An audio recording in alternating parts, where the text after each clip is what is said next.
بانجھ عورت کا علاج۔ کچھ عورتیں ایسی ہوتی ہیں کہ جن کو بانجھ کہا جاتا ہے کہ یار ان سے تو اولاد ہی نہیں ہو سکتی۔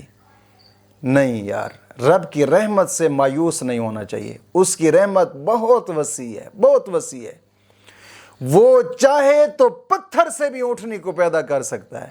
یار انسان سے انسان کیوں نہیں پیدا کر سکتا؟ کرتا ہے، کر سکتا ہے۔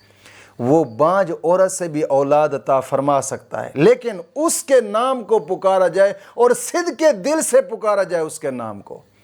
اور یہ ایک دو اسماء اعظم ہیں جو اولیاء کرام نے اور بزرگان دین نے اپنی کتب کے اندر ان کو تحریر فرمایا ہے۔ بہت انتہا درجہ مجرب شدہ عمل ہے، انتہا درجہ مجرب ہے الحمدللہ۔